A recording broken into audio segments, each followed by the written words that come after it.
हर कोशिश में शायद सफलता नहीं मिल पाती, लेकिन हर सफलता का कारण असली कोशिश करना ही होता है। अच्छे इंसान का होना बहुत ज़रूरी है। अच्छाई का एक्चुअली क्या मापदंड है? कैसे पहचाना जाए कि कोई इंसान अच्छा है या बुरा? एक्चुअली देखा जाए तो इसकी कोई परिभाषा नहीं होती। इंसान को अच्छा उसके कर्म बनाते हैं। इंसान स्वयं के लिए तो अच्छा होता ही है, हर इंसान स्वयं के लिए अच्छा होता है, लेकिन समाज के लिए, दोस्तों के लिए, परिवार के लिए, अपने बच्चों के लिए, आसपास की सराउंडिंग्स के लिए, अपने सबऑर्डिनेट्स के लिए जो अच्छा होता है वो ही एक्चुअली अच्छा है, जो मन से अच्छा होता है, जिसके ऊपर ऊपरी चमक धमक का कोई असर नहीं पड़ता। कितना भी गाड़ी घोड़ा बंगला हो, कितने भी वैभव और ऐशो आराम हो, उसे इन सब बातों से कोई फ़र्क नहीं पड़ता। इंसान को इंसान समझता है, वो ही एक्चुअली एक अच्छा इंसान होता है। जो इंसान दूसरों को खुशी देना जानता है वो खुद भी खुश रहता है। इसका एक ताज़ा तरीन उदाहरण देकर आपको ये बात बताती हूँ। एक एज होती है जिसको सरकारी नौकरी के अंदर एक रिटायरमेंट लेनी ही पड़ती है। चाहे आदमी के अंदर काम करने की अभी भी पूरी शक्ति हो, पूरी इच्छाएं हो, लेकिन सिस्टम कुछ ऐसा है कि उसे रिटायर होना पड़ता है। ऐसे ही एक शख्स थे जिनकी रिटायरमेंट की एज आ गई थी, रिटायर हो गए थे, लेकिन घर बैठना, खाली घर बैठना उनको नागवार गुजरा। ज़िंदगी भर की जमा पूंजी से अपने लिए एक कपड़ों का शोरूम खोला। थोड़े ही दिन हुए थे, मतलब 6-7 महीने या साल भर।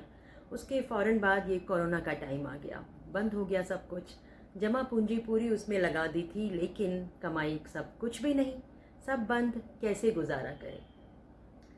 खुद की ही रोटी चलानी मुश्किल हो रही थी, तो जो स्टाफ रखा हुआ था लॉकडाउन के बाद उनको सैलरी देना बहुत भारी लग रहा था, क्योंकि फुटफॉल बिल्कुल नहीं था, कोई ग्राहक नहीं आ रहा था। तो कैसे खुद का गुजारा करें और कैसे लोगों की उस सैलरी दें? 4 बंदे स्टाफ थे, 2 लड़के 2 लड़कियां, क्योंकि बिजनेस था कपड़ों का, गारमेंट्स का। तो बॉयज़ के भी कपड़े होते थे, गर्ल्स के भी कपड़े होते थे, तो सबको दिखाने के लिए अलग अलग डिपार्टमेंट में उन्होंने स्टाफ रखा हुआ था। सैलरी कैसे दें ये सोच रहे थे। फिर उन्होंने ये निर्णय किया कि स्टाफ की छंटनी करनी पड़ेगी। सोचा कि कल जाकर उन चारों में से किसी एक को मैं माफ़ी मांगकर नौकरी से जाने के लिए कहूँगा। रात बड़ी बेचैनी से कटी। सुबह बीवी ने नाश्ता दिया तो वो भी नहीं खाया गया, क्योंकि ज़िंदगी भर एक अच्छे उद्देश्य के साथ सफ़र तय किया था। कभी किसी के पेट पे लात मारने की कोशिश नहीं की थी, दूसरे को निवाला पहले दिया था फिर खुद खाया था। तो कैसे किसी के मुख से निवाला छीन ले, ये सोच उनको सारी रात परेशान करती रही। जैसे तैसे सुबह रवाना हुए, अपने शोरूम पर पहुँचे और पहले तो पूजा बत्ती करी, उसके बाद चारों बच्चों को बुलाया और उनसे कहा कि तुम लोग जानते हो कि कैसा समय चल रहा है। कोरोना के कारण पिछले 7 महीने से सब कुछ बंद था, अब दोबारा खुला है, लेकिन काम नहीं है, ग्राहकी नहीं है, तो मेरे लिए गुजारा करना बहुत मुश्किल हो रहा है। तो मुझे शायद अब छटनी करनी पड़ेगी। इन दोनों लड़कियों को निकाल नहीं सकता, क्योंकि इनकी कमाई का ज़रिया यही है, बहुत गरीब हैं।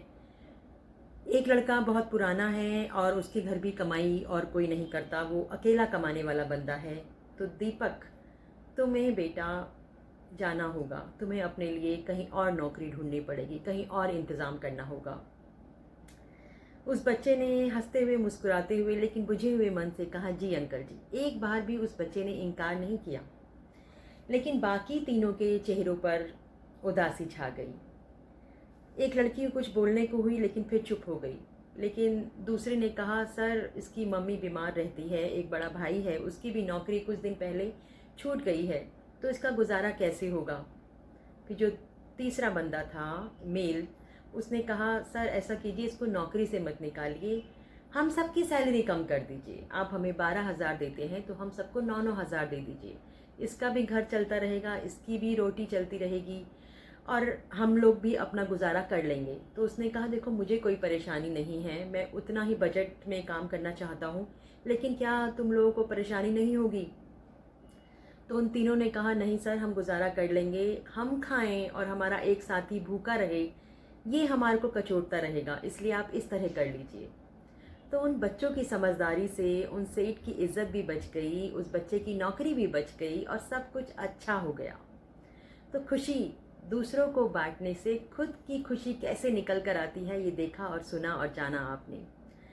वो सेठ जी भी खुश हो गए कि किसी के पेट पे लात नहीं पड़ी, वो साथी भी खुश हो गए कि एक साथी हम लोगों में से बेचारा नौकरी से लात नहीं मरी उसको, और वो लड़का भी खुश हो गया कि भाई चलो उसकी नौकरी बची हुई है, चाहे सैलरी कम मिलेगी लेकिन उसके घर में रोटी बनती रहेगी।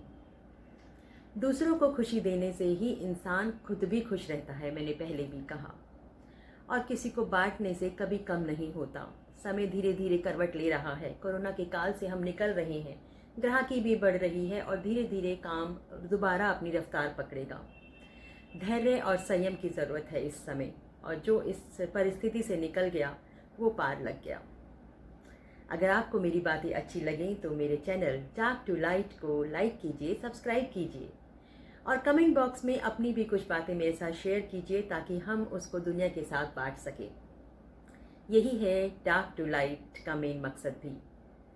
फिर मिलूंगी एक नई बात के साथ, एक नई मुलाकात के साथ, सुगंध के साथ। Dark to light, a journey with सुगंध में। नमस्कार।